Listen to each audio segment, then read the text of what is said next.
साथियों SSC GD 2025 के exam के लिए जो आपका एग्जाम 4 फरवरी से आरंभ है, जो फरवरी में साथियों शिफ्ट होंगी, उन सभी शिफ्ट के लिए एक ऐसा एक्सपेक्टेड पूरा मॉडल पेपर तैयार किया गया है पूरी टीम के द्वारा। जिस मॉडल पेपर को अगर आप साथियों देख लेते हैं, गलती से अगर आप देख लेते हैं, तो मेरा मानना है पेपर आपका बहुत आराम से क्रैक हो जाएगा। अगर आपकी नजर साथियों इस वीडियो पर पड़ी है तो मैं कहूंगा इस वीडियो को पूरा घोल कर पी जाइएगा, आपका पेपर बड़ा ही आराम से क्रैक हो जाएगा। तो साथियों आज की इस वीडियो में हम लोग यहां पर क्या क्या पढ़ेंगे, हम लोग साथियों हिंदी को देखेंगे 20 सवाल, हम लोग जीके पढ़ेंगे, हम लोग साथियों रीजनिंग पढ़ेंगे और हम लोग मैथ पढ़ेंगे। तो अगर आप अपने पेपर को पास करना चाहते हैं और 39,000 सीटों में से एक सीट लेना चाहते हैं तो मैं कहूंगा आज की इस वीडियो को एक वरदान के रूप में आप लोग लीजिएगा। पहला सवाल है करके सही वर्तनी वाला शब्द मुझे बताइए, यानी कि धाराशाही कैसे लिखा जाता है। ये तो धाराशाही लिखा हुआ है, ये धाराशाही बड़ी ई नहीं आएगा। उसके अलावा अगर बात करें धाराशाही कैसे लिखा जाता है, जैसे आपका ऑप्शन नंबर सी में लिखा हुआ है। अगला सवाल देखिए, आपसे पूछा जा रहा है मोल शब्द का साथियों समानार्थी शब्द क्या हो सकता है, मुझे बताइए। देखिए मोल का मतलब होता है साथियों मूल्य। क्या मोल का मतलब होता है मूल्य? मोल को कहते हैं साथियों कीमत। और अगर बात करें साथियों मोल को कहा जाता है दाम। तो इस प्रकार जिनका भी आंसर ऑप्शन नंबर सी है बिल्कुल करेक्ट है। नेक्स्ट नंबर का सवाल देखिए कि मनुष्य जीवन, अब यहां पर खाली जगह है साथियों, मनुष्य जीवन क्रोध से सफल होता है या मनुष्य जीवन परिश्रम से सफल होता है या आलसी जीवन से या लोभ लालच से? तो मैं कहूंगा कि मनुष्य जीवन परिश्रम से सफल होता है, ये आना चाहिए और ये आपका सही जवाब हो जाएगा। उसके बाद देखिए अतिथि की सेवा करने वाला, इसके लिए एक शब्द साथियों क्या हो जाएगा मुझे बताइए। यहां पर साथियों एक शब्द लिखा हुआ है जो आपसे एग्जाम में बहुत पूछा जाता है साथियों। देखिए अगर बात करते हैं जनता की, क्या साथियों जनता की सेवा करने वाले को क्या कहा जाता है? आपसे पूछा जाए जनता की सेवा करने वाले को क्या कहा जाता है तो आपको याद रखना है सेवक कहा जाता है। लेकिन अगर आपसे एग्जाम में पूछ लिया जाए कि अतिथि की सेवा करने वाले को क्या कहा जाता है तो अतिथि कहा जाता है। क्या कहा जाता है साथियों? अतिथि कहा जाता है। तो कुल मिला के अगले नंबर का सवाल आपकी स्क्रीन पर आ चुका है। कहा जा रहा है कि धरती और आकाश के बीच के स्थान को क्या कहा जाता है, ये आपको यहां पर बताना है। तो अगर बात करते हैं साथियों क्या कहा जाता है, ये आपको बताना है। देखिए आप लोगों को मालूम होना चाहिए धरती और आकाश के बीच के स्थान को क्या कहा जाता है? अंतरिक्ष कहा जाता है। क्या कहा जाता है साथियों? अंतरिक्ष कहा जाता है। अगला सवाल देखिए करके तिमिर का विलोम क्या हो सकता है, मुझे बताइए। तो तिमिर के विलोम की अगर बात करें, देखिए या तो अगर आपसे आकाश का विलोम पूछ ले तो आकाश का विलोम क्या होता है? पाताल। कहते नहीं भाई मैं आकाश और पाताल एक कर दूंगा। रात्रि का विलोम साथियों क्या हो जाएगा? दिन हो जाएगा। रात्रि का विलोम दिन हो जाएगा। और तिमिर की अगर बात करते हैं, तिमिर की अगर बात करें, तिमिर का मतलब पता क्या होता है? तिमिर का मतलब होता है अंधेरा। तो अंधेरे का विलोम तो प्रकाश हो जाएगा, यानी कि तिमिर का विलोम क्या हो जाएगा साथियों? प्रकाश हो जाएगा। अगले नंबर का सवाल है कि सही वर्तनी वाले शब्द का चयन कीजिए। आपको बताने कि ये शब्द सही लिखा हुआ है, ये लिखा हुआ आस्तितावा, ऐसा कोई शब्द नहीं होता है। ये अस्तित्व लिखा हुआ है, अस्तित्व नहीं होता है। सही शब्द होता है साथियों अस्तित्व। और अस्तित्व कैसे सही लिखा हुआ है? ऑप्शन नंबर सी में लिखा हुआ है। उसके बाद देखिए एक काम से दोहरा लाभ प्राप्त करना, ये किस मुहावरे का अर्थ है, ये आपसे पूछा जा रहा है। तो साथियों देखिए एक पैर पर होना, ठीक है, तो ये तो नहीं होगा। एक तरकश के तीर होना, ये भी नहीं होगा। एक ढेले से दो चिड़िया मारना, ठीक है, या एक थैली के चट्टे बट्टे होना। तो मैं कहूंगा एक ढेले से दो चिड़िया मारना, ये आपका यहां पर सही जवाब हो जाएगा। तो कुल मिला के साथियों जिनका भी आंसर यहां पर ऑप्शन नंबर सी के साथ है तो बिल्कुल करेक्ट है। अगला सवाल देखिए करके उसने अपने विवाह के अवसर में पार्टी दी, ये होगा। या अगर बात करें उसने अपने विवाह के लिए, मतलब खाली जगह में आपको बताने कौन सा शब्द आ जाएगा। या उसने अपने विवाह के उपलक्ष्य में पार्टी दी या समय में पार्टी दी। तो सबसे सही शब्द आपका जो है वो ऑप्शन नंबर सी के साथ जाएगा। और जिनका भी आंसर यहां पर ऑप्शन नंबर सी है, मैं कहूंगा आंसर आपका बिल्कुल करेक्ट है। अगला सवाल करेंगे 3 वर्षों में होने वाली रेखांकित वाक्य के लिए आपको बताने कौन सा। देखिए दिक्कत यहां पर मुझे लग रही है, कुल मिला के 3 वर्षों में होने वाली ये रेखांकित वाक्यांश हो जाएगा। इसके लिए आपको एक शब्द बताने हैं साथियों, क्या वो शब्द हो पाएगा? तो आपको मालूम होना चाहिए साथियों 3 वर्षों में जो एक बार होती है उसको तो त्रैवार्षिक कहा जाता है। क्या कहा जाता है? त्रैवार्षिक कहा जाता है। अच्छा यहां पर अगर बात करें मासिक की अगर बात करें तो मासिक का मतलब होता है एक माह में होने वाला। क्या अगर बात करें एक माह में जो होता है, क्या एक माह में होने वाले के लिए एक शब्द क्या हो जाएगा साथियों? उसके लिए मासिक हो जाएगा। और 3 वर्षों में होने वाला अगर बात करें तो उसको त्रैवार्षिक कहा जाएगा। वार्षिक शब्द की अगर बात करें जो 1 वर्ष तक चलता रहता है ना, उसको वार्षिक कहा जाता है, ठीक है ना। अर्धवार्षिक की अगर बात करें 6 महीने वाला, इसको 6 महीने भी कह सकते हैं। तो कुल मिला के आप लोग याद रखेंगे त्रैवार्षिक आपका यहां पर बिल्कुल सही जवाब हो जाएगा। उसके बाद देखिए सेवा स्वार्थ भाव से करनी चाहिए या निस्वार्थ भाव से करनी चाहिए, या सजग या साथियों आलस। तो सबसे शुद्ध आपका शब्द जो बनेगा वो सेवा निस्वार्थ भाव से करनी चाहिए, ये आपका राइट आंसर होगा। अगला सवाल देखिए करके हुक्का पानी बंद करना, इसका मतलब क्या होता है? जाति से निकालना, या चकित करना, हुक्का पीना, डर जाना। तो मैं कहूंगा जाति से निकालना, यानी कि देखिए किसी का हुक्का पानी बंद कर देना, यानी कि उसको जाति से निकाल दिया गया। तो कुल मिला के आपका राइट आंसर जो जाएगा वो किस ऑप्शन के साथ होगा? ऑप्शन नंबर ए हो जाएगा। अब उसके बाद देखिए कि भक्तों पर कृपा और प्रेम रखने वाले के लिए एक शब्द क्या होता है, बताइए। तो देखिए प्रार्थी तो नहीं कह सकते, क्योंकि प्रार्थी की अगर बात करें जो प्रार्थना पत्र देता है ना, प्रार्थना पत्र देने वाले को क्या कहा जाता है? प्रार्थना पत्र देने वाले को क्या कहा जाता है साथियों? प्रार्थी कहा जाता है, ठीक है। भक्त शब्द की अगर हम बात करते हैं, जो पूजा वगैरह करता है ना, जो पूजा करता है, पूजा करने वाले को, ठीक है ना, पूजा करने वाले के लिए एक शब्द अगर आपसे पूछे तो आपको भक्त बताना है। यहां पर एक शब्द लिखा हुआ है भक्त वत्सल, तो इसका मतलब होता है साथियों भक्तों पर कृपा और प्रेम रखने वाले को कहा जाता है भक्त वत्सल। तो कुल मिला के आपका राइट आंसर अगर है ऑप्शन नंबर सी तो बिल्कुल करेक्ट है। अच्छा, राष्ट्र प्रेमी की अगर बात करें, जो राष्ट्र से प्रेम करता हो, क्या साथियों? जो राष्ट्र से प्रेम करे उसे क्या कहा जाएगा? उसको राष्ट्र प्रेमी कहा जाएगा। अगले नंबर का सवाल है आपकी स्क्रीन पर। साथियों आपको बिल्कुल बने रहना है। अगर आप अपने एग्जाम को वाकई में साथियों क्रैक करना चाहते हो, 100% अगर आप क्रैक करना चाहते हो, तो अभी आप साथियों हमारे इस चैनल को सब्सक्राइब कर लीजिए और बेल आइकन पर जरूर क्लिक कर लीजिएगा, ऑल पर क्लिक कर लीजिएगा, ताकि आपके पास हर एक एसएससी जीडी की वीडियो आ जाए, ठीक है ना। तो वाकई में अगर आप क्रैक करना चाहते हैं तो इस पूरी वीडियो को देखिएगा, और इस वीडियो के बाद डेली में जितनी वीडियो आपको दूं उन सभी वीडियोस को आपको देखना है। अगर ऐसा आप करते हैं तो तैयारी आपकी इतनी मजबूत हो जाएगी कि फाइनल लिस्ट में नाम आपका बहुत आराम से आ जाएगा, कोई दिक्कत कोई परेशानी आपको नहीं होगी। चलिए अब अगला सवाल देखिए, कह रहे कि अब भारत में भी गगनचुंबी भुवनों का निर्माण होने लगा है, या भावों का निर्माण होने लगा है, या भवनों आएगा, या भवन आएगा? तो मैं कहूंगा अब भारत में भी गगनचुंबी भवनों का निर्माण होने लगा, ये होना चाहिए। मतलब बहुत ऊंचे ऊंचे भवनों का निर्माण होने लगा है, इसका मतलब ये है। अगला सवाल देखिए, जो सब काम अपने भरोसे करता हो उसके लिए साथियों एक शब्द क्या होगा, बताइए। देखिए यहां पर अगर बात करें साथियों, अगर हम लोग उसको क्या कहा जाएगा साथियों? उसको स्वावलंबी कहा जाएगा। जो सब काम अपने भरोसे करता हो उसको स्वावलंबी कहा जाएगा, ये आपको मालूम होना चाहिए। सही वर्तनी वाले शब्द का चयन कीजिए, यानी कि सही वर्तनी अगर बात करें तो कृपा कैसे लिखा जाता है? जैसे आपका ऑप्शन नंबर बी में लिखा हुआ है। विद्युत का पर्यायवाची आपसे यहां पर पूछा जा रहा है, तो विद्युत के तो भाई साहब बहुत सारे पर्यायवाची हैं, ठीक है। तारिणी तो नहीं कहते, हाँ चपला कहते हैं। विद्युत को साथियों चपला कहते हैं, दामिनी कहते हैं, बिजली को दामिनी कहते हैं, और बिजली को साथियों सौदामिनी भी कहा जाता है। क्या? दामिनी भी कहते हैं और सौदामिनी भी कहते हैं। बिजली की अगर बात करें तो बिजली को साथियों चंचला भी कहते हैं, ये आप लोग यहां पर ध्यान रखेंगे। तो कुल मिला के आपका सही जवाब ऑप्शन नंबर बी हो जाएगा। उसके बाद देखिए अगला सवाल आपकी स्क्रीन पर है, देखिए। अच्छा, यहां पर वनिता शब्द है। वनिता पता किसे कहा जाता है? वनिता औरत को कहा जाता है। वनिता औरत को कहा जाता है, और औरत को साथियों स्त्री भी कहा जाता है। औरत को महिला भी कहा जाता है, औरत को महिला भी कहा जाता है, औरत को साथियों कांता भी कहा जाता है, ठीक है ना। कांता भी कहा जाता है, और कामिनी ये भी औरत को ही कहा जाता है। तो ये जानकारी भी आपको मालूम होना चाहिए। अगला सवाल कह रहे कि शिकारी के समानार्थी शब्द आपको बताना है। शिकारी का समानार्थी शब्द क्या हो सकता है साथियों, बताइए। तो शिकारी का समानार्थी शब्द यहां पर आखेटक हो जाएगा, यानी कि राइट आंसर आपका ऑप्शन नंबर बी हो जाएगा। उसके बाद देखिए ऐहिक का आपको विलोम बताना है कि ऐहिक का विलोम क्या होता है, मुझे बताइए।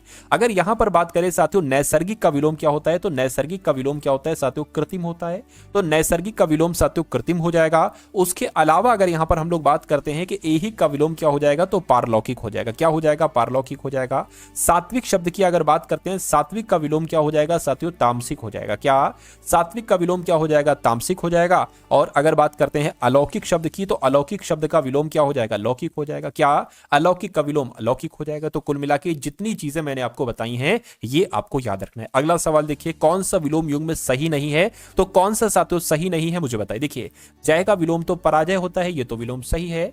अनुराग का विलोम विराग होता है, ये भी विलोम सही है। शुभ का विलोम तो अशुभ होना चाहिए, अनिष्ट थोड़ी ना होगा। शुभ का विलोम अशुभ हो जाएगा। और भूगोल का विलोम खगोल होता है, ये भी बिल्कुल सही है। तो कौन सा विलोम युग्म में सही नहीं है? ऑप्शन नंबर सी वाला सही नहीं है। सही नहीं है तो यही आपका बिल्कुल करेक्ट आंसर हो जाता है भाई। बहुत बढ़िया, वेरी गुड क्लास। तो जीके के अब आप लोग देखेंगे पूरे के पूरे 20 सवाल जीके जीएस के। आपने हिंदी के 20 सवाल देखे, अब आप लोग ऐसे ही जीके के 20 सवालों को देखिएगा कि इसमें से कितने क्वेश्चंस आपके बिल्कुल सही जाते हैं। और अगर वीडियो अभी तक आपने लाइक नहीं की तो वीडियो को तुरंत लाइक कर दीजिए। अगला देखिए करके, भारत के संविधान का निम्नलिखित में से कौन सा अनुच्छेद कृषि और पशुपालन के संगठन से संबंधित है? तो मैं कहूंगा अनुच्छेद 48 जो है ना, ये कृषि और पशुपालन के संगठन से संबंधित है। उसके बाद देखिए अगला सवाल कह रहे कि बहुत इंपॉर्टेंट है, पदावली कीर्तन मध्यकालीन पश्चिम बंगाल में की गई प्रशंसा में रचित गीतों के संदर्भित करता है। तो अगर यहां पर बात करें, यहां पर एक खाली जगह है, यहां पर एक खाली जगह है, तो अगर बात करें जो पदावली कीर्तन है ना, ये मध्यकालीन पश्चिम बंगाल में विष्णु की प्रशंसा में रचित गीतों को संदर्भित करता है। ये आप लोग याद रखेंगे, एग्जाम में आपसे पूछा जा सकता है। यानी कि कौन से वर्ष में बर्मा स्वतंत्र संप्रभु गणराज्य बन गया था? तो मैं कहूंगा 1948 की बात है। 1948 में ही साथियों बर्मा स्वतंत्र संप्रभु गणराज्य बन गया था। अगला सवाल देखिए, कह रहे विक्रमशिला गंगात्मक डॉल्फिन अभ्यारण्य ये कहां पर स्थित है? तो ये कहां पर स्थित है? ये भागलपुर में स्थित है। सही जवाब आपका बी हो जाएगा। अगला देखिए, कह रहे भारतीय अंतरिक्ष अनुसंधान के संदर्भ में व्योम मित्र नाम है। तो व्योम मित्र शब्द की अगर हम बात करते हैं तो ये एक भारतीय रोबोट का नाम है। क्या ये एक भारतीय रोबोट का नाम है? अगला देखिए, भारत में पिन कोड यानी कि पोस्टल इंडेक्स कोड कब शुरू किया गया? तो ये साथियों कब शुरू किया गया? 1972 में शुरू किया गया था। कब? 1972 में शुरू किया गया था। अगला सवाल देखिए, भारत में पिछड़ा और अल्पसंख्यक समुदाय कर्मचारी महासंघ की स्थापना कब की गई थी? मुझे बताइए। तो इसकी स्थापना के बारे में आपसे यहाँ पर पूछा जा रहा है। तो 1978 में साथियों इसकी स्थापना की गई थी। किसकी? पिछड़ा और अल्पसंख्यक समुदाय कर्मचारी महासंघ की स्थापना 1978 में की गई थी। जैन कुम और ब्रायन एक्टन निम्न में से किस मैसेजिंग एप्लीकेशन के संस्थापक है? तो किसकी बात चल रही है साथियों? व्हाट्सएप की अगर बात करते हैं तो जैन कुम और ब्रायन एक्टन ये एक तरीके से व्हाट्सएप एप्लीकेशन के संस्थापक हैं। अगला सवाल, नई दिल्ली में स्थित सरकारी परिसर में 2 मील चौड़ा रास्ता जो वर्तमान में राजपथ था, ये किस नाम से जाना जाता है? तो इसको किस नाम से जाना जाता है? किंग्स वे कहा जाता है इसको। क्या? किंग्स वे कहा जाता है। अगला देखिए, कहने के साथियों भारत मिसाइल प्रौद्योगिकी नियंत्रण व्यवस्था का सदस्य बना है। तो अगर बात करते हैं साथियों, यहां पर अगर बात करें, आप लोगों को मालूम होना चाहिए जो भारत अपना देश है ना, भारत ये मिसाइल प्रौद्योगिकी नियंत्रण व्यवस्था का 35वां सदस्य देश बना है। ये आप लोगों को मालूम होना चाहिए, याद रखना है।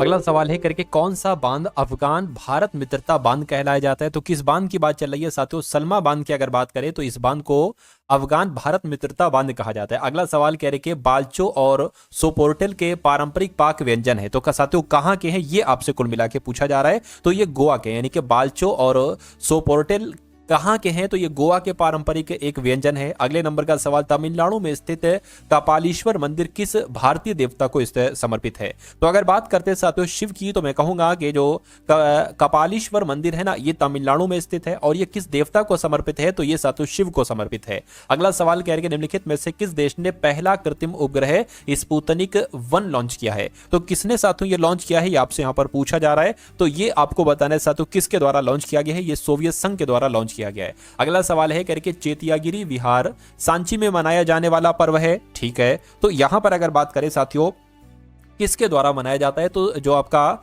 चेतियागिरी विहार है ना, ये सांची में मनाया जाने वाला पर्व है, बौद्ध का पर्व है। ये किसका पर्व है? ये बौद्ध का पर्व है। अगला देखिए कह रहे कि भगवान शिव के 3 मुखों का प्रतिनिधित्व करने वाली 7 मीटर ऊंची मूर्ति सदाशिव गुफा में पाई जाती है। तो कौन सी गुफा में पाई जाती है? मैं कहूंगा साथियों एलिफेंटा की गुफा में पाई जाती है। ये भी आपको याद रखना है। अगला सवाल कह रहे हैं निम्नलिखित में से किस राज्य में प्रसिद्ध चित्रदुर्ग कला स्थित है? तो ये साथियों कर्नाटक में है। जो चित्रदुर्ग कला स्थित है ना, ये कर्नाटक में स्थित है। अगला सवाल कह रहे हैं कि मुद्रास्फीति की अगर हम बात करें तो अब यहां से साथियों रीजनिंग के सवाल आपके शुरू हो चुके हैं। पूछा जा रहा है ना मुद्रास्फीति का जो संबंध, तो ठीक है मुद्रास्फीति का जो संबंध यहां पर कुछ दिक्कत है। अच्छा ये होगा मुद्रास्फीति का संबंध अपस्फीति से है, तो आपको बताना है त्वरित का संबंध किससे होगा? भाई त्वरित का संबंध मंदी से हो जाए, क्योंकि ये एक दूसरे के विलोम है।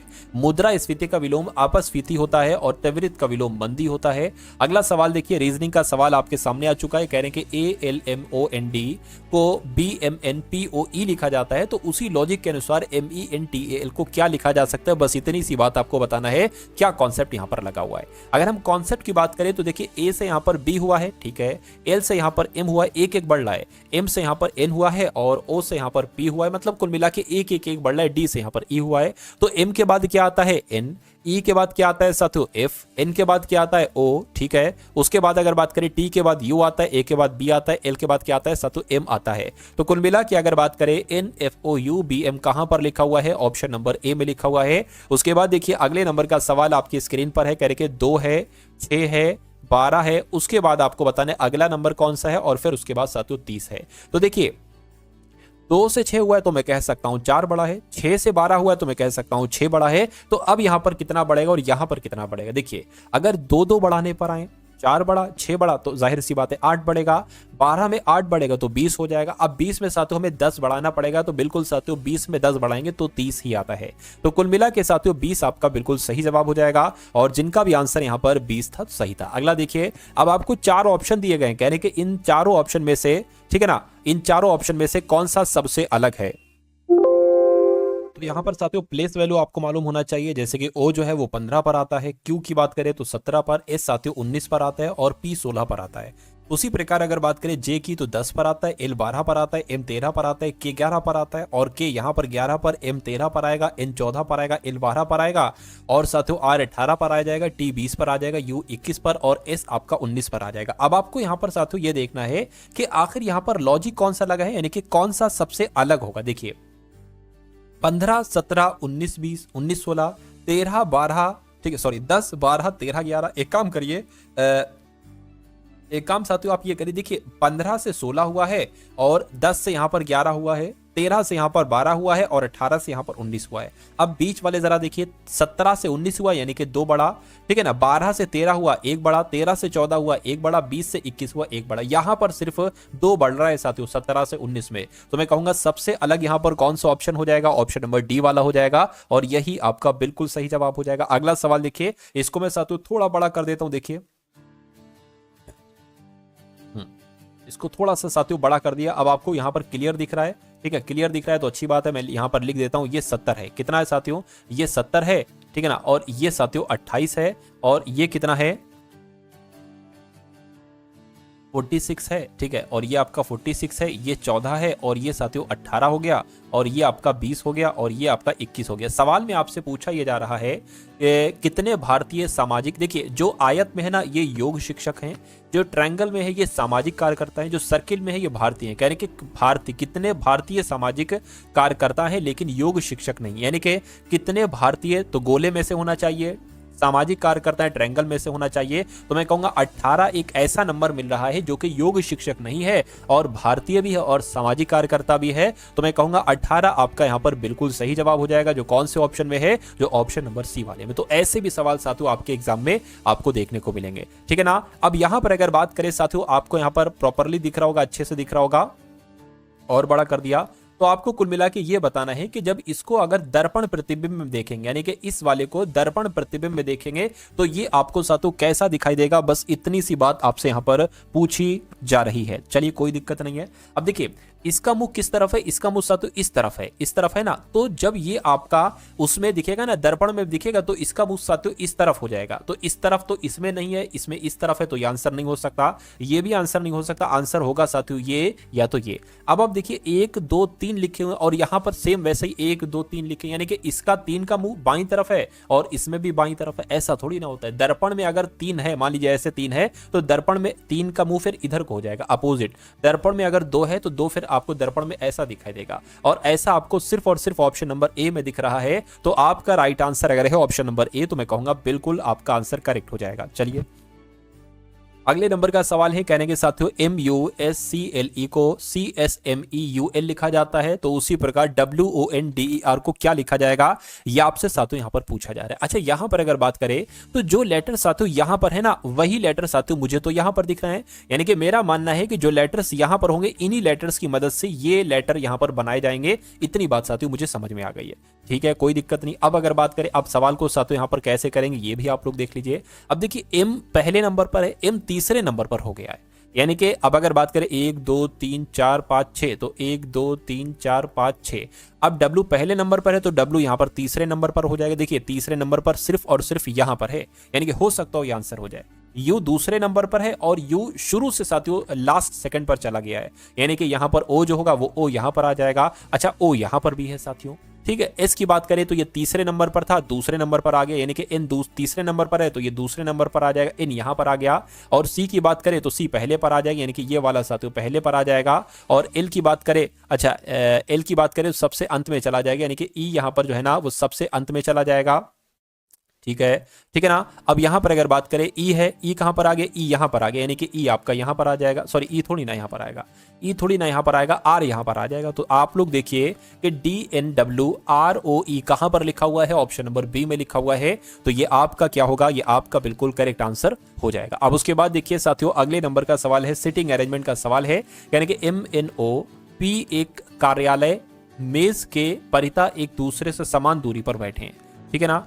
MNOP एक गोल कार्यालय मेज के परिता एक दूसरे से समान दूरी पर बैठे हैं, और EFG और H भी बैठक में सम्मिलित हो गए। अच्छा, मतलब एक मेज है, इसमें कुल मिला के कितने लोग बैठे हैं, MF के सामने बैठे। अब देखिए यहाँ पर टुकड़ों में बताए गए 1 2 3 4 इधर हैं और 4 इधर हैं, तो 8 लोग हैं कुल मिला के, 1 2 3 4 5 6 और एक 7 और एक साथियों 8। देखिए क्या कहा जा रहा है, यानी कि F के सामने M बैठा है और O और G के बीच में बैठा है, यानी कि O और G के बीच में M बैठा है, ठीक है।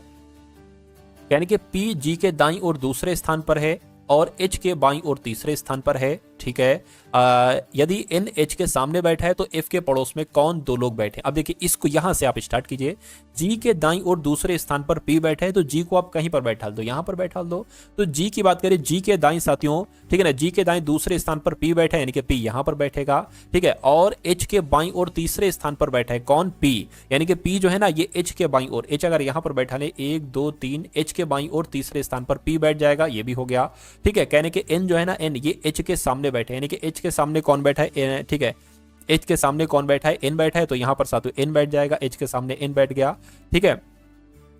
तो अब यहां से शुरुआत कर लीजिए, F के सामने M बैठा है, F कहां पर है, F कहां पर है भाई पता नहीं अभी तो, ठीक है। F के सामने M बैठा है और O और G के बीच में है, M जो है ना, M O और G के बीच में है, देखिए O और G के बीच में, G यहां पर है, तो मैं कहूंगा O ये हो गया, G ये हो गया, O और G के बीच में साथियों कौन हो जाएगा, ठीक है ना, M बैठा है, यानी कि M आपका यहां पर बैठ जाएगा, ठीक है। उसके बाद क्या कहा जा रहा है, उसके बाद कह रहे हैं कि F के सामने M बैठा है। F की अगर बात करें, F कहां पर है, F साथियों यहां पर बनेगा, क्योंकि F के सामने M बैठा है। अब बचा एक है, कौन बचा है, E बचा है, E नहीं लिखा, E यहां पर आ जाएगा।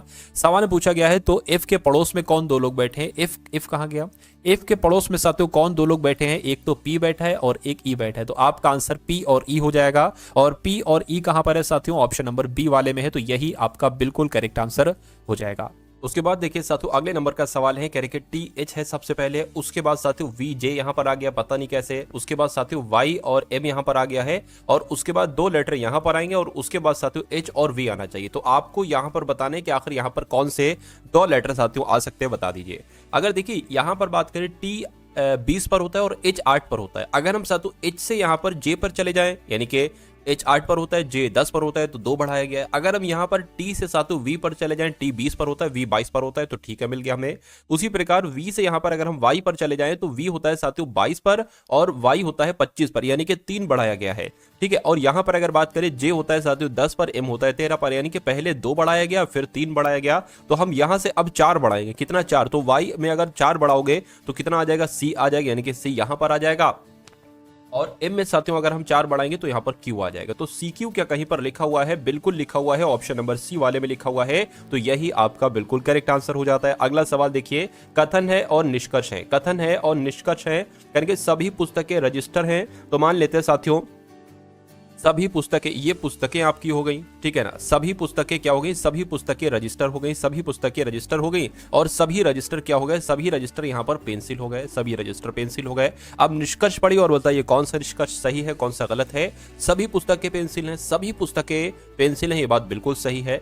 कोई भी रजिस्टर कलम नहीं है। देखिए पहली बात तो यहाँ पर ये पॉजिटिव में कथन, ये पॉजिटिव में कथन, तो कोई भी निष्कर्ष अगर नेगेटिव में आ जाता है तो वो गलत होता है, तो ये आपका गलत हो जाएगा। तो मैं कहूंगा केवल निष्कर्ष एक अनुसरण करता है, और ये आपका बिल्कुल सही जवाब है। अगला सवाल आपकी स्क्रीन पर है, कहा जा रहा है साथियों, अब आपको यहाँ पर डिक्शनरी के अकॉर्डिंग लगाना है, इंग्लिश की डिक्शनरी में जैसे होते हैं ना, वैसे आपको साथियों यहाँ पर लगाना है। अब देखिए PRE यहाँ पर है, तो PRE यहाँ पर है, PRE यहाँ पर है, PRE यहाँ पर है, अच्छा यहाँ पर PRO है, तो यहाँ पर PRO, पहले PRE वाले आएंगे।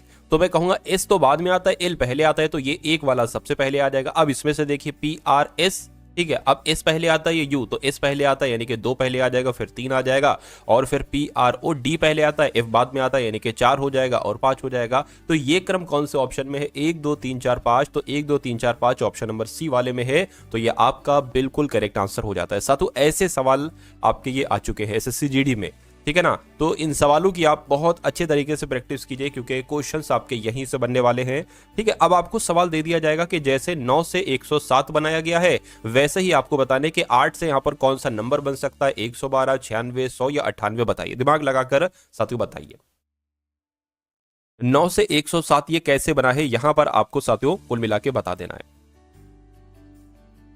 देखिए, अगर हम 9 की किससे गुणा कराएं, अगर हम 9 की 10 से गुणा करा ले तो 90 हो जाएगा। अगर हम 9 की साथियों 11 से गुणा कराएं तो कितना हो जाएगा? 99 हो जाएगा, ठीक है ना। तो यहां पर साथियों कैसे क्या हो रहा है, अगर हम 9 की गुणा किससे करें? 11 से कराएं, अच्छा 12 से कराएं। एक बार देखिए जरा, 9 दूना 18 हो गया, ठीक है, 9 एकम 9 और एक आपका 10 हो गया। तो ऐसा तो नहीं 9 की गुणा 12 से कराएं और फिर उसमें कितना जो एक घटा दें, एक घटा दें। उसी प्रकार अगर इसकी हम साथियों 12 से गुणा कराएं, 8 की 12, ठीक है ना, कितना हो जाएगा? 12 8 96 हो जाएगा, ठीक है 12 या, लेकिन यहाँ पर तो 96 से फिर एक कम करके 97 आ नहीं रहा है। तो यहाँ पर साथियों क्या लॉजिक लगा, एक बार बताइए।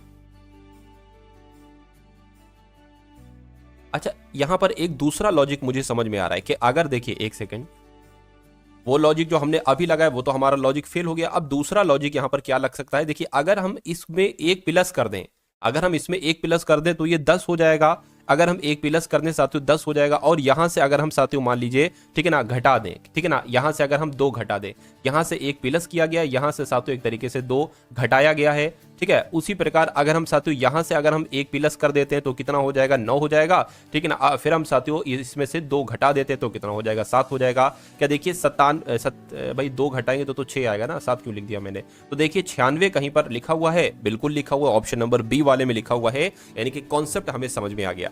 9 से 107 कैसे बना है? 9 में सबसे पहले 1 बढ़ाया गया है तो ये 10 आ गया, फिर 9 में 2 घटाया गया है तो ये 7 आ गया। तो वैसे ही साथियों 8 में हमें 1 बढ़ाना पड़ेगा तो कितना आ जाएगा? 9 आ जाएगा।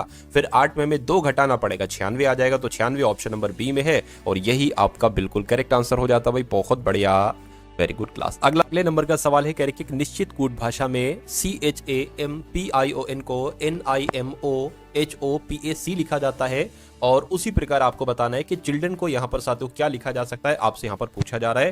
फटाफट देखिए और साथियों यहाँ पर आप लोग बता दीजिए। देखिए यहाँ पर अगर बात करें सी से यहाँ पर एन हुआ है, तो अगर बात करें सी से यहाँ पर भी एन करें तो एन हमें ऑप्शन नंबर सी में दिख रहा है। अगर हम साथियों यहाँ पर एच से एक तरीके से एच का कोड क्या है? आई है, ठीक है। तो एच का कोड यहाँ पर आई है, यहाँ पर लेकिन आई नहीं है, तो ये लॉजिक हमारा क्या हो जाएगा? फेल हो जाएगा। कोई दूसरा लॉजिक अगर हम बात करें साथियों वो देखते हैं। देखिए लिखा ऊपर लिखा हुआ CHAMPION लिखा हुआ है, ठीक है ना। और यहां पर अगर बात करें साथियों, आप लोग देख पा रहे होंगे जैसे कि जो लेटर लगभग यहां है वही लेटर यहां पर है। इतनी बात आपको क्लियर दिख रही है, यानी कि इन लेटर्स की मदद से ही आंसर बनेगा। अब अगर बात करें साथियों, ये सी सबसे पहले है, क्या है साथियों? सी सबसे पहले है और यहां पर आप लोग देख पा रहे हैं कि सबसे अंत में चला गया है। तो यहां पर सी सबसे पहले, यहां पर भी सबसे अंत में चला जाएगा। देखिए 1 2 3 4 5 6 7 8, यहां पर सी आ जाएगा, ठीक है। एच यहां पर है तो एच यहां पर कहां पर आ जाता है? 1 2 3 4 चौथे नंबर पर आ जाता है, यानी कि दूसरा वाला जो होगा वो चौथे नंबर पर आ जाएगा। 1 2 3 4, यानी कि साथियों एच आपका यहां पर आ जाएगा, ये बात क्लियर है। ए यहां पर है, अब ए इसमें कहां पर है साथियों? दूसरे वाले में, यानी कि इसमें जो तीसरा होगा ना, तीसरा यहां पर आई वाला यहां पर आ जाएगा। अब देखिए अंत में आईसी क्या आ रहा है? अंत में आईसी ऑप्शन नंबर सी में आ रहा है और एच भी आ रहा है। तो मैं कहूंगा कि हमारा सही जवाब ऑप्शन नंबर सी हो जाएगा। बाकी सारे अगर आप चेक करेंगे ना तो यही आंसर होगा। अगले नंबर का सवाल आपकी स्क्रीन पर है, देखिए और बताइए सही जवाब करेंगे। ANGER को 45 लिखा जाता है और क्यूरेल को क्या लिखा जाएगा? 58 56 59 या 55। अब मुझे ऐसा लग रहा है कि इन सब को जोड़ा गया है। ए 1 पर होता है, 14 पर होता है, ठीक है, G 7 पर होता है, E 5 पर होता है, R 18 पर होता है। अब देखिए ये कितना हो जाएगा? 14 1 15 और ये 7 22 हो जाएगा, 22 और ये 27 हो जाएगा। 27 और 18 कितना होता है साथियों? 45 होता है। बिल्कुल साथियों 45 लिखा हुआ है, यानी कि इसको काउंट करिए। आर सी 3 पर होता है, R 18 पर होता है, U 21 पर होता है, E 5 पर होता है, L साथियों 12 पर होता है। अब इसको अगर कट कर देखिए 12 और 3 15 हो गया, ठीक है ना, 15 और 18 33 हो गया, 33 और 26 काउंट कर लो, 33 और 26 काउंट कर लो, 9 और 5 यानी कि 59 आना चाहिए, और 59 तो ऑप्शन नंबर सी वाले में है। तो जिनका भी आंसर ऑप्शन नंबर सी है बिल्कुल करेक्ट हो जाएगा। अगला सवाल आपकी स्क्रीन पर देखिए साथियों और बताइए फटाफट इस क्वेश्चन का राइट आंसर क्या है। यानी कि जैसे यहां पर मैं लिख देता हूं 14 10 और साथियों 38 है, उसी प्रकार 15 20 और साथियों यहाँ पर 50 है, उसी प्रकार 16 30 और यहाँ पर आपको बताना है क्या नंबर साथियों बन सकता है, फटाफट आप लोग बताइए। देखिए 14 और इसको जोड़ेंगे तो ये तो 24 बनेगा, ठीक है। 15 20 को अगर 15 दूना 30 कर दें, ठीक है। अच्छा हाँ, 15 दूना अगर 30 कर दें और उसमें 20 जोड़ दें तो 50 हमें मिल जाएगा। उसी प्रकार अगर हम 14 दूना 28 कर दें और उसमें 10 जोड़ दें तो 38 मिल जाएगा, ठीक है, ये तो सही है। 16 दूना ऐसे ही 32 कर दें, 32 और 30 कर दें, यानी कि 32 और ये वाला 30 कितना हो जाएगा साथियों, 62 हो जाएगा। तो क्या यहाँ पर 62 आएगा? अगर ऑप्शन में 62 है तो ये लॉजिक हमारा बिल्कुल सही लगा, और ऑप्शन में भी 62 है। अगला सवाल देखिए आपकी स्क्रीन पर है कि वाई है खाली जगह है, डीपी है खाली जगह है, ए खाली जगह पी वाई ए डी, फिर खाली जगह वाई ए खाली जगह पी। तो आपको बताने कि यहां पर कौन कौन से लेटर आएंगे। सबसे पहले इनको काउंट करिए, 1 2 3 4 5 6 7 8 9 10 11 12 13 14 15 16, यानी कि 16 है तो 4 का पेयर बन रहा होगा। 1 2 3 4 ये अलग हो गया, 1 2 3 4 1 2 3 4 ये अलग हो गया, 1 2 3 4 ये अलग हो गया, 1 2 3 4 ये अलग हो गया। आप देख रहे हो कि शुरू में वाई है, वाई यहां पर भी है, वाई यहां पर भी है, ठीक। इसको सही से मैं बना देता हूं, एक सेकंड रुकिए। 1 2 3, ठीक है ना, 1 2 3 4 ये अलग हो गया, देखिए ये यहां से, ठीक है। 1 2 3 4 ये यहां से अलग हो जाएगा, 1 2 3 4 ये यहां से अलग हो जाएगा, 1 2 3 4 ये अलग हो जाएगा। वाई ए देख रहे हो, वाई ए यहां पर भी है, वाई ए यहां पर भी है, वाई यहां पर है, ए नहीं है तो यहां पर ए बना लीजिए, ठीक है। वाई यहां पर वाई नहीं है तो यहां पर साथियों वाई बना लीजिए। अब देखिए वाई ए डीपी हो गया, वाई ए डीपी हो गया, डी बना लीजिए। वाई ए डीपी ने पी नहीं है तो पी बना लीजिए, वाई ए डी नहीं है तो साथियों डी बना लीजिए। तो मैं कहूंगा अब हमने कौन कौन से लिखे हुए यहां पर, ए वाई, ठीक है ना, ए वाई डी और क्या पी और डी, ये चीजें हमने साथियों यहां पर लिखी हैं। तो ये कहां पर लिखे, ए वाई डी पी डी, ये कहां पर लिखा हुआ है, ऑप्शन नंबर सी में लिखा हुआ है। तो ये आपका बिल्कुल करेक्ट आंसर हो जाता है भाई, बहुत बढ़िया, वेरी गुड क्लास। अगला सवाल आपकी स्क्रीन पर देखिए और बताइए, कह रहे कि नंबर सीरीज वाला सवाल है और 15 है, 30 है और फिर 50 है और फिर 75 है और उसके बाद 105 है।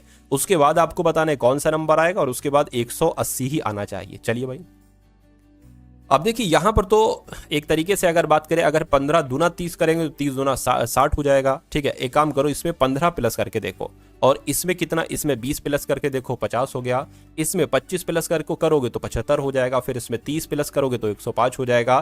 तो जाहिर सी बात है अब यहां पर 35 आ जाएगा और फिर यहां पर 40 आ जाएगा।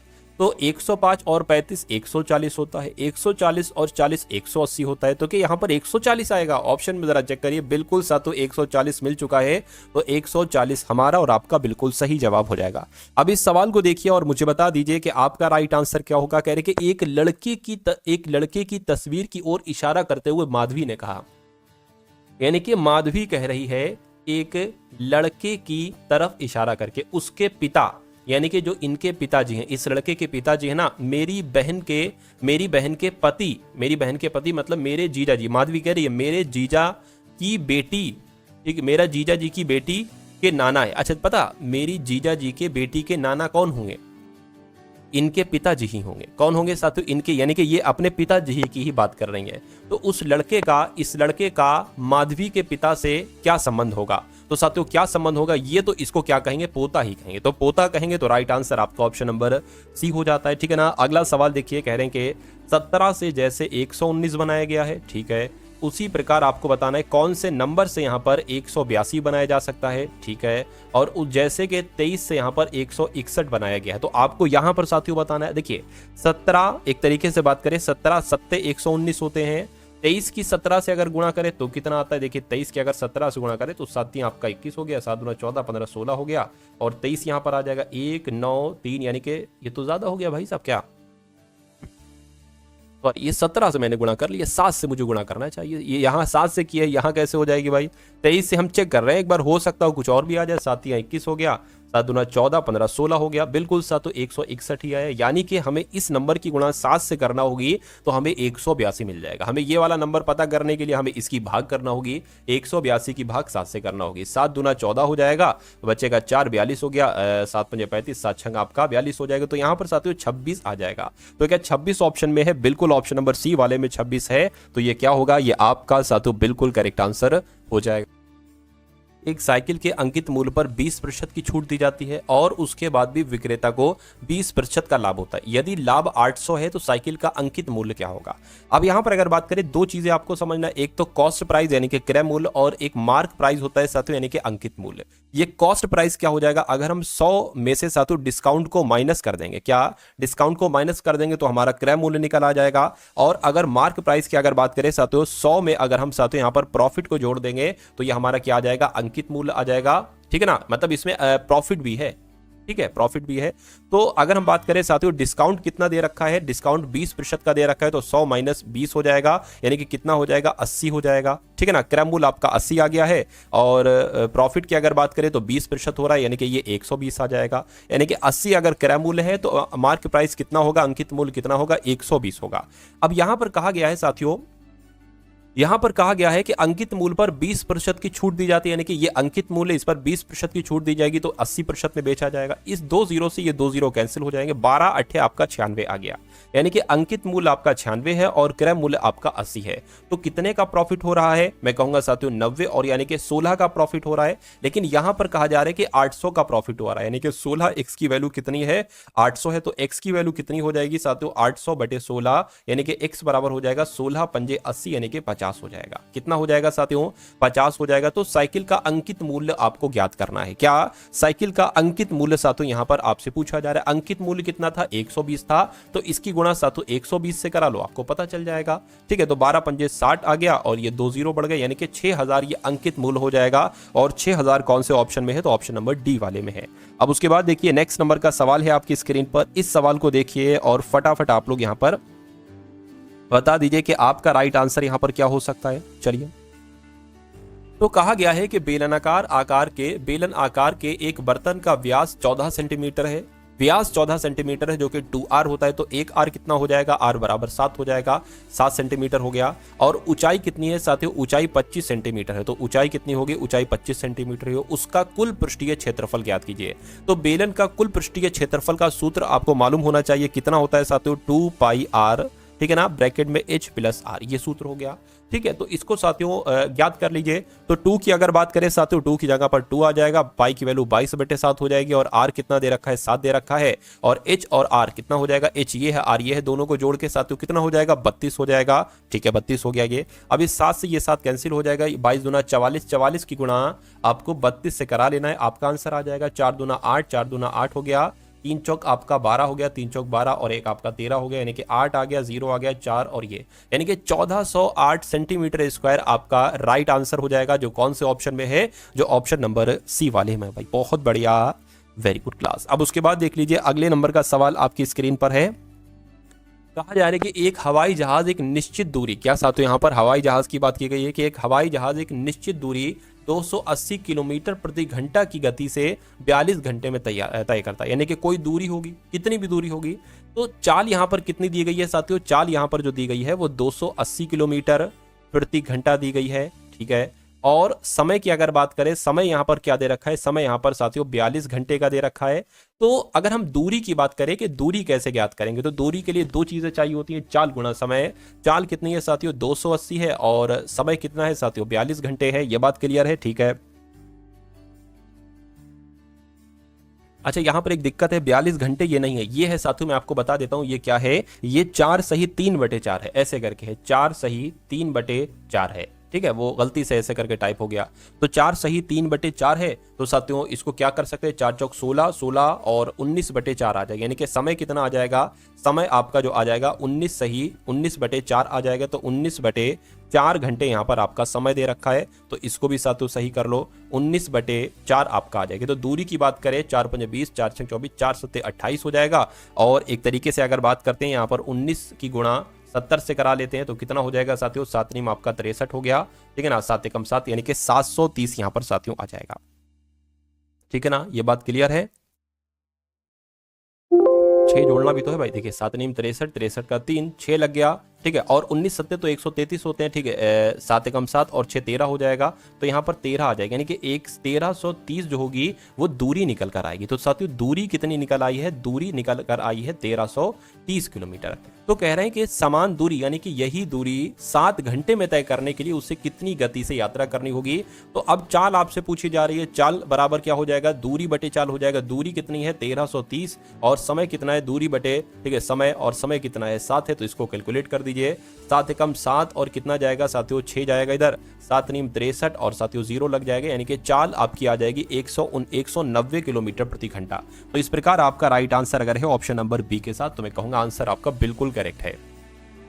उसके बाद देखिए साथियों अगले नंबर का सवाल है आपकी स्क्रीन पर। यहां पर कहा जा रहा है कि ए किसी काम को 20 दिन में करता है, तो ए किसी काम को 20 दिन में करता है, बी उसी काम को, अच्छा लिखा है बी उसी कार को ए से आधे दिन में करता है, यानी कि बी उसी कार को ए से आधे दिन में करता है, तो बी उस काम को 10 दिन में कर रहा होगा, करेंगे। तथा सी उस कार को बी से 3 गुना समय में कर सकता है, यानी कि सी उस काम को जो करता है बी से 3 गुने समय में करता है, यानी कि साथियों फिर तो ये तो आपका 30 दिन में करेगा, ठीक है। 20 से 3 गुना तो 30 ही हो जाएगा। अब यहां पर एलसीएम ले लो, एक ऐसा नंबर जो इन सब से कट जाए, तो मैं कहूंगा साथियों 60 वो नंबर हो जाएगा। 20 तिया 60, 10 छंग 60, 30 दुना 60, यानी कि ए एक दिन में 3 काम करता है, बी एक दिन में 6 काम करता है, सी एक दिन में 2 काम करता है, इसका मतलब ये है। उसके बाद कहने के तो कार तीनों मिलकर अगर करें तो कितने दिन में पूरा करेंगे। अच्छा ये क्या हो जाएगा, ये टोटल कार हो जाएगा, और इन सब का एक एक दिन का कार ये है। अगर ये तीनों लोग एक दिन में कितना काम करेंगे, 6 2 8 और 11, यानी कि ये 11, 6 2 8 और 3 11, ठीक है। एक दिन में 11 काम करते हैं। टोटल काम कितना है, टोटल काम 60 है, तो मैं कहूंगा 60 बटे 11 यहां पर आ जाएगा, लेकिन 60 बटे 11 ऑप्शन में तो साथियों है नहीं, ठीक है ना। तो आंसर आपका यही आएगा, 60 बटे 11 दिन आए, या इसको और थोड़ा सा सही से करें तो 11 पंजे 55 हो जाएगा, यानी कि 5 सही 5 बटे 11 दिन आ जाएगा। लेकिन यहां पर साथियों 5 दिन लगा लिखा हुआ है, तो 5 दिन आपका राइट आंसर हो जाएगा, ठीक है ना। अगले नंबर का सवाल आपकी स्क्रीन पर है साथियों, ये आपका आज का अंतिम सवाल है, इसको बहुत अच्छे तरीके से आपको देखना है। चलिए इस सवाल की अगर बात करें, कहा जा रहा है कि रवि 16 रुपए प्रति किलोमीटर नमक खरीदता है, 16 रुपए प्रति किलोग्राम नमक खरीदता है, यानी कि 16 रुपए में नमक खरीदता है और 18 रुपए में किलोग्राम की दर से बेच देता है, ठीक है ना। यानी कि यहाँ पर साथियों सीपी हमें पता है और एसपी हमें पता है, यानी कि विक्रय मूल्य हमें पता है, ठीक है ना। और यहाँ पर हमें क्रय मूल्य पता है। अगर 16 रुपए में उसने खरीदा और 18 रुपए में उसने बेच दिया, तो यहाँ पर अगर बात करें, कह रहे हैं कि वह 1000 ग्राम की जगह 900 ग्राम वजन का प्रयोग करता है। तो अगर कभी भी साथियों ऐसा आपके सामने सवाल आ जाए कि भाई 1000, वैसे तो उसको 1000 ग्राम देना चाहिए 1 किलो, ठीक है ना, लेकिन वो 1 किलो की जगह पर 1000 ग्राम की जगह 900 ग्राम दे रहा है, यानी कि 100 ग्राम का वो लफड़ा कर रहा है।